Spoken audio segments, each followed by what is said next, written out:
Hello friends, कैसे हैं आप लोग। दोस्तों, मेरा नाम है जेपी और आप देख रहे हैं हमारा यूट्यूब चैनल ज्ञानकुंज इंस्टीट्यूट। दोस्तों, आज हम एक बहुत ही महत्वपूर्ण टॉपिक पे चर्चा करने वाले हैं, जो कि आपका है उत्तराखंड पीसीएस के ऊपर।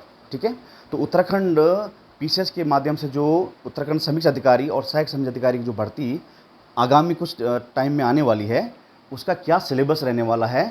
और साथ ही हम ये भी देखेंगे कि 2016 में जब ये एग्ज़ाम हुआ था, तो उसका प्री मेंस का क्या एग्ज़ाम रहा था, या क्या रणनीति रही थी, या क्या सिलेबस रहा था, उसके ऊपर हम डिस्कस करने वाले हैं। तो ये पूरा वीडियो आपके सिलेबस और एग्ज़ाम प्रिपरेशन की जो प्लानिंग है उसके ऊपर रहने वाला है। चलिए शुरू करते हैं दोस्तों आज का सेशन। तो आज हम बात करने वाले दोस्तों उत्तराखंड आर ओ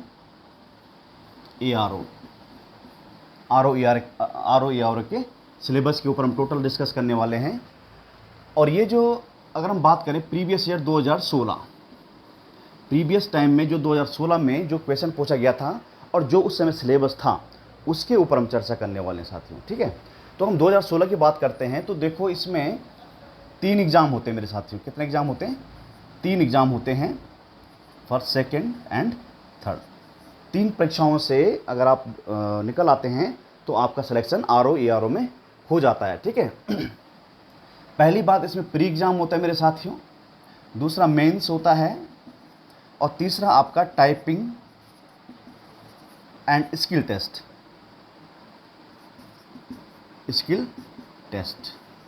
होता है। ये क्या क्या होता है अभी हम बात करेंगे। ठीक है, जो आपका प्री होने वाला है मेरे प्यारे दोस्तों, वो प्री आपका होता है 150 मार्क्स का। वो प्री जो आपका होता है वो क्या होता है आपका 150 मार्क्स का होता है। 150 मार्क्स प्लस 150 क्वेश्चंस। ठीक है, इसमें आपका उत्तराखंड मैथ, रीजनिंग जो भी है सब पूछा जाता है। दूसरा जो मेंस होता है, ये आपका होता है पूरा 300 नंबर का। कितने नंबर का होता है पूरा? देखो 100, 200, 300 क्वेश्चन और 300 मार्क्स का होता है। ठीक है, और तीसरा जो पेपर होता है आपका, वो होता है आपका टाइपिंग वाला टेस्ट, और साथ में कंप्यूटर का टेस्ट होता है आपका अलग से। ठीक है, तो इसके बारे में हम लोग चर्चा करेंगे बारी बारी से। सबसे पहले अगर हम बात करें तो इसमें मेंस की अगर हम बात करते हैं तो मेंस में दोस्तों 100 क्वेश्चन आपके एमसीक्यूज पूछे जाते हैं जीएस के ऊपर। जीएस के ऊपर पूछे जाते 100 क्वेश्चन होते हैं, ऑब्जेक्टिव टाइप के ये प्रश्न होते हैं मेरे साथियों। और बाकी के ये एक पेपर हो गया। दूसरा और आपका तीसरा जो पेपर होता है मेंस में, ये होता है आपका किसके ऊपर? निबंध लेखन, पत्र लेखन, ये सब जानते होंगे आप लोग। इसके ऊपर होता है निबंध लेखन होता है एक, और एक होता है सामान्य हिंदी। हिंदी के बारे में 5 क्वेश्चन पूछे जाते हैं। ठीक है, और इसी तरह से आपका क्या होता है, ये पत्र लेखन वाला या निबंध लेखन वाला पेपर भी आपका आता है। ठीक है, तो पहला क्या हो गया, 100 क्वेश्चन आपके मेंस में क्या हो गए, एमसीक्यूज जीके के क्वेश्चन पूछे जाएंगे। दूसरा आपका होता है क्या लिख देते हैं यहाँ पे ना, हिंदी का पेपर। ये होता है दोस्तों राइटिंग, लिखने वाला है ना, लिखना पड़ता है। इसमें आपको लिखना नहीं पड़ता, ये ऑब्जेक्टिव टाइप का होता है। और तीसरा होता है आपका निबंध लेखन, एजे राइटिंग। ठीक है, निबंध पत्र जो भी है वो इसमें आता है। ठीक है, जब आप ये तीनों पेपर को पार कर जाते हैं या मेंस का एग्ज़ाम आप पास हो जाते हैं, तब आपको जाना पड़ता है कहाँ पे, टाइपिंग टेस्ट पे। ठीक है, ये टाइपिंग टेस्ट भी आपका 3 प्रकार का होता है, 1, 2 और 3। सबसे जो पहले जो कंप्यूटर का पेपर होता है आपका, वो कंप्यूटर स्किल्स के ऊपर होता है। कंप्यूटर स्किल्स में इसमें देख लेता हूँ। कंप्यूटर स्किल्स में जैसे ये आपका रहेगा दोस्तों 100 मार्क्स का रहेगा, 100 मार्क्स का रहेगा। ठीक है, 100 मार्क्स का ये रहता है, ये स्किल टेस्ट रहता है। अब इसमें क्या होता है कि आपके पास कंप्यूटर दिया जाएगा। ठीक है, आपके पास कंप्यूटर दिया जाएगा, और इसमें आपके 5 क्वेश्चन होते हैं। क्या होते हैं? 5 क्वेश्चन होते हैं, और 5 के एज ए प्रैक्टिकल आप समझ लीजिए, इसको प्रैक्टिकल होता है जैसे। तो 5 क्वेश्चन होगा। नंबर 1 किस किस पे पूछे जाएंगे आपके? एक पूछा जाएगा आपका विंडो एंड इंटरनेट के ऊपर पूछा जाता है। यही पे हम कर लेते हैं इसको, तो इसको हम बाद में देख लेंगे ना। दूसरा जो क्वेश्चन आपको पूछा जाएगा मेरे साथियों, वो पूछा जाएगा एमएस वर्ड पे, एमएस वर्ड पे। ठीक है, माइक्रोसॉफ्ट ऑफिस वर्ड पे पूछा जाएगा। तीसरा और क्वेश्चन जो आपका पूछा जाएगा, प्रत्येक क्वेश्चन जो आपका 20-20 नंबर का होगा, ठीक है। और ये वाला जो पेपर है, इसको मैं बता दूं, ये होता है पासिंग वाला। इसको आपको पास करना होता है, ये 100 नंबर का पूछा जाता है। और मिनिमम आपको क्वालिफाइंग के लिए आपको 40, ये क्वालिफाइंग नेचर का होता है। इसमें आपको कम से कम 40 मार्क्स आउट ऑफ 100 लाने ही होंगे। आप किसी भी कैटेगरी से बिलोंग करते हो, इसमें कैटेगरी नहीं लगती है, ठीक है। तो इसमें मिनिमम आपको 40 मार्क्स लाने हो तो मैक्सिमम आप 100 ला सकते हैं, ठीक है। लेकिन दूसरी बात इसकी विशेषता ये है कि ये वाला जो टेस्ट है, ये जो कंप्यूटर जिसकी हम बात कर रहे हैं, इसके मार्क्स आपके ओवरऑल उसमें नहीं जुड़ते हैं। सिर्फ पास हुआ है तभी आपके जो इसके बाद वाला जो पेपर होता है, तब टाइपिंग वाला, तभी आपको बुलाया जाएगा, ठीक है। तो पहला क्वेश्चन ये, दूसरा क्वेश्चन ये हो गया। तीसरा क्वेश्चन आपका पूछा जाता है MS एक्सेस से, MS माइक्रोसॉफ्ट ऑफिस एक्सेस से, ठीक है। ये तीसरा क्वेश्चन हो गया। चौथा क्वेश्चन आपको पूछा जाएगा MS एक्सेल, MS एक्सेल से पूछा जाएगा।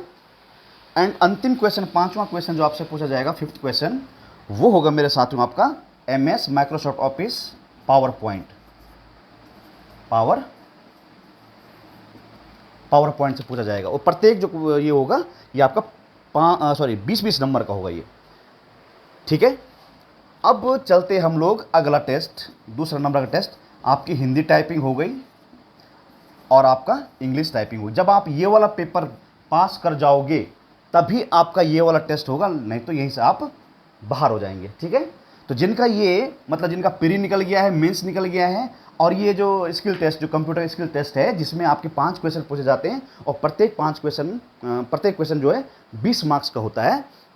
जब ये आप इसमें 40 मार्क्स मिनिमम ला देते हैं, तब जाके आपको हिंदी या इंग्लिश टाइपिंग के लिए बुलाया जाता है या बैठाया जाता है। और ये जो टाइप होता है, ये जो क्वेश्चन होता है दोस्तों, इसको लिखना नहीं होता है। ये कंप्यूटर में एज आपको प्रैक्टिकल दिया जाएगा कि कोई भी काम दिया जाए कंप्यूटर में, इसके ऊपर, इसके ऊपर, इसके ऊपर, इन पांचों के ऊपर, वो तब आपको परफॉर्म करना होगा वहाँ पे, ठीक है। तो ये था पेपर का हिसाब, ठीक है। अब हम देखते हैं दोस्तों, सबसे पहले प्री की जो परीक्षा है जो 2016 में हुई थी, उसमें क्या एग्जाम में क्या क्या क्वेश्चन पूछे गए थे और कहाँ से क्या क्या क्वेश्चन आए हुए थे, ठीक है। तो इसकी प्लानिंग आपको करनी होगी। अगर हम बात करते हैं प्लानिंग के ऊपर बात करते हैं दोस्तों, तो मैंने पेपर को ध्यान से देखते हुए मैंने देखा हुआ है कि इसमें कितने क्वेश्चन आए हुए हैं, तो मैं वो डिस्कस करना चाहता हूँ। तो देखिए दोस्तों, इसमें प्री होता है, प्री में आपका देखो मैथ्स पूछा जाता है और साथ में इसके रीजनिंग पूछी जाती है। इनका जो वेटेज है इन 150 मार्क्स में, वो है आपका कितना, 30 क्वेश्चंस 30 मार्क्स का। बात समझ में आई? तो मैथ्स और रीजनिंग आपकी इसमें 30 नंबर की पूछी जाती है, दोनों मिला के। कभी मैथ्स ज़्यादा हो जाती है तो कभी रीजनिंग कम हो जाती है, कभी रीजनिंग ज़्यादा हो जाती है, ये कम हो जाता है, तो एज अ डिपेंड करता है। दूसरा आपका पूछा जाता है मेरे भाइयों इसमें, जो आपका यूके है, उत्तराखंड पूछा जाता है। तीसरा आपका विज्ञान पूछा जाता है, सामान्य विज्ञान के क्वेश्चन पूछे जाते हैं। चौथा आपका पूछा जाता है क्या, कंप्यूटर। ये दोस्तों ऑब्जेक्टिव है, ठीक है, ऑब्जेक्टिव टाइप क्वेश्चन, MCQs वाला है ये, कंप्यूटर के ऊपर क्वेश्चन पूछे जाते हैं। पांचवा आपका हो गया, जो मेन सब्जेक्ट है मैं उनके बारे में लिख रहा हूँ ना, आपका हो गया हिस्ट्री, आपका हो गया छठा पॉलिटी, और सातवां हो गया आपका जियोग्राफी, ठीक है। ये आपके मेन टॉपिक इसमें रहना। और आठवां जो टॉपिक हो गया आपका मिसलेनियस में, जिसमें आपका इकोनॉमिक्स हो गया, करंट अफेयर्स हो गया, वगैरह हो गई, ठीक है, देश विदेश की जो राजनीति चल रही है उसके बारे में डिस्कशन हो गया। तो मिसलेनियस में कुछ पूछे जाते हैं, ठीक है। अब अगर हम क्वेश्चंस वाइज इसको देखें कि भाई जब आपका 2016 का जो एग्ज़ाम हुआ था RO का, तो इसमें कौन से सेक्शन में कितने क्वेश्चन पूछे गए थे, उसके बारे में अगर हम देखें तो उस एग्ज़ाम में मेरे साथियों 2016 में 30 क्वेश्चन मैथ्स रीजनिंग से आए हुए थे। आपके 22 क्वेश्चन, मैं एक बार देख लेता हूँ, है ना, मैंने अलग अलग सेक्शन किया हुआ इनका। हाँ, 22 क्वेश्चन आपके उत्तराखंड से पूछे गए हैं, 22 क्वेश्चन। अगर हम विज्ञान की बात करते हैं तो विज्ञान में आपके दोस्तों 19 क्वेश्चन पूछे गए हैं, 19 क्वेश्चन पूछे गए हैं। कंप्यूटर में आपके 10 क्वेश्चन पूछे गए हैं, ठीक है, कंप्यूटर के आप 10 क्वेश्चन पूछे गए हैं। अगर हम हिस्ट्री की बात करते हैं तो हिस्ट्री की दोस्तों इसमें 7 मार्क्स के 7 क्वेश्चन पूछे गए थे 2016 में। इस तरह पॉलिटी की बात करते हैं तो पॉलिटी काफ़ी पूछी गई थी, तो पॉलिटी आपकी हो जाती है 15 मार्क्स की, या 15 क्वेश्चन 15 मार्क्स की पूछी गई थी। ज्योग्राफी भी आपकी 15 मार्क्स की थी, और मिसलेनियस से जो रिमेनिंग क्वेश्चन बच जाएंगे इस इतने में से वो पूछे गए थे। आज बात समझ में आपको? मिसलेनियस में आपके कंप्यूटर हो गया, इकोनॉमिक्स हो गया, या जो सब्जेक्ट आपको यानी इन्वायरमेंट, कुछ भी इन्वायरमेंट का साइंस में आ जाएगा। ठीक है, तो ये जितने भी सेक्शन हैं ये क्वेश्चन पूछे गए दोस्तों। आप चाहिए तो इसको नोट डाउन कर लीजिए। तो अगर आप ध्यानपूर्वक इस विश्लेषण को देखते हैं तो आपको कौन से विषय पे कितना फोकस करना होगा वो आपको यहाँ से एक आइडिया मिल सकता है। ठीक है, जैसे मैं देखूँ भाई कि मैथ्स और रीजनिंग कितनी है, 30 मार्क्स की है, तो मुझे फोकस करने की आवश्यकता है भाई इस पर। उत्तराखंड वेरी इंपॉर्टेंट है, देखो 22 क्वेश्चन पूछे गए हैं, तो 22 क्वेश्चन है तो भाई सबसे ज़्यादा 22 क्वेश्चन पूछे गए हैं, तो इसको भी फोकस करने की आवश्यकता है। विज्ञान को भी फोकस करने की आवश्यकता है, कंप्यूटर को भी फोकस करने की आवश्यकता है, और ये जो 2 हैं इनको भी फोकस करने की आवश्यकता है। ठीक है, अगर आप मैथ्स प्लस यूके, अगर आप साइंस बैकग्राउंड के नहीं हैं तो आपके लिए ये टफ हो सकता है ये वाला सेक्शन। ठीक है, ये 2016 के अकॉर्डिंग मैं बता रहा हूँ साथियों। ये क्वेश्चन अभी 2023 में जो आने वाली वैकेंसी है, जो होने वाला एग्जाम है जो 23-24 में होने वाला है, उसमें 2-4 क्वेश्चन अप डाउन हो सकते हैं, अप डाउन। ठीक है, अप एंड डाउन आपको देखने को मिल सकता है। ठीक है, 2-2, 3-3 क्वेश्चन अप डाउन। ठीक है, तो ये है भाइयों। अगर हम देखें तो 30 क्वेश्चन इसके पूछे, जो इजी सब टॉपिक देखते हैं हम लोग, मैथ्स रीजनिंग। देखो भाई अगर आता है आपको तो कर लेंगे, नहीं आता तो छोड़ना पड़ेगा। तो इसमें फुल स्कोरिंग एक सब्जेक्ट होता है ये। ठीक है, इसकी प्रिपरेशन हम कर ही रहे हैं ऑनलाइन माध्यम से, मैं आपको वीडियो प्रोवाइड करवा ही रहा हूँ, और आप ध्यान देते हैं तो आप इसको ईजिली कट ऑफ को पार कर सकते हैं। साथ में हम लोग कंप्यूटर के बारे में भी डिस्कस करेंगे। तो देखो भाई कंप्यूटर, इसको मिला के देखें, कंप्यूटर यहाँ पर लिख देता हूँ, बहुत ही ईजी होता है कंप्यूटर प्लस मैं मैथ्स प्लस रीजनिंग की बात करूं तो ये आपका आता है 10 + 30, that is equal how much, 40 questions आपके यहीं से हो जाते हैं। ठीक है, इसके बाद अब उत्तराखंड आप पढ़ लेते हैं तो उत्तराखंड फिर 40 + 22, अगर आप साइंस छोड़ रहे हैं इसमें। ठीक है, और अगर आप हिस्ट्री की आपकी अच्छी है, ये हिस्ट्री अच्छी नहीं है तो ये दोनों में अच्छा ही है, तो 15 दूनी 30 क्वेश्चन ये भी हो गया। तो कितना हो गया ये 60, 62 और ये 92 क्वेश्चंस आपके हो चुके हैं बिना साइंस के और बिना हिस्ट्री के और बिना मिसलेनियस के। मिसलेनियस में भी आप 10-15 मार्क्स ला सकते हैं, तो ये हो गया 102, और 102 आप मार्क्स गेन कर लेते हैं तो 110% आपका सिलेक्शन बन जाता है प्री में। ठीक है, तो कहने का अर्थ तात्पर्य ये है मेरे भाइयों कि ये एक आइडिया है कि पिछला जो पेपर था वो कैसे रहा या कैसे था। ठीक है, तो आपने इस तरह से आप चूज़ कर लीजिए कि कौन कौन से टॉपिक को मुझे पढ़ना है, कौन सा मेरा वीक है, कौन सा छोड़ना है, कौन सा नहीं छोड़ना है। तो अगर प्री की हम बात करते हैं दोस्तों, तो प्री का जो जीएस वाला जो पोर्शन है, दोनों में प्री और मेंस दोनों में क्या है, ऑब्जेक्टिव टाइप का है, तो इसमें आपको लिखने की आवश्यकता नहीं है, तो ये थोड़ा ईजी पड़ सकता है। तो आप प्रैक्टिस लगा सकते हैं।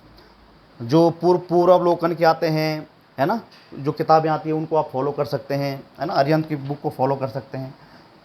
तो ये आपके लिए परीक्षावाणी फॉलो कर सकते हैं, तो ये आपके लिए इंपॉर्टेंट रोल निभा सकता है ना। लेकिन बाकी जो एक कॉन्सेप्ट बेस्ड है जैसे मैथ रीजनिंग है, इसको आपको देखना ही पड़ेगा। ठीक है, तो ये था दोस्तों हमारा क्या 2016 में पूछे गए प्रश्न, और साथ में पूरे पेपर का डिस्कशन और सिलेबस का डिस्कशन हमने सीख लिया है। तो हमने क्या देखा, प्री में 150 क्वेश्चन, मेंस में 300 क्वेश्चन। ठीक है, और जो आपका थर्ड पेपर होता है वो 100 मार्क्स का इसमें कंप्यूटर का होता है, और बाकी आपका क्या होता है, टाइपिंग टेस्ट होता है। बाकी क्या होता है, आपका टाइपिंग टेस्ट होता है। तो इस तरह से आप रणनीति बना सकते हैं, इस तरह से आप देख सकते हैं। इन टॉपिक को आपको नोट कर देना चाहिए ताकि आपको पेपर में मेहनत ना करनी पड़े, है ना। तो आप देख सकते हैं किसमें कितना ज़्यादा क्वेश्चन पूछा गया है। ठीक है, तो जो सब्जेक्ट आपके मजबूत हैं उनको और मजबूत कीजिए, और जो बहुत ही ज़्यादा कमज़ोर हैं उनको छोड़ भी सकते हैं आप लोग। ठीक है, अगर आपके पास पर्याप्त समय है तो आप उसको भी कैरी आउट कर सकते हैं, अदरवाइज आप उसको छोड़ ही सकते हैं। ठीक है, तो चलिए दोस्तों आज यहीं पर रखते हैं।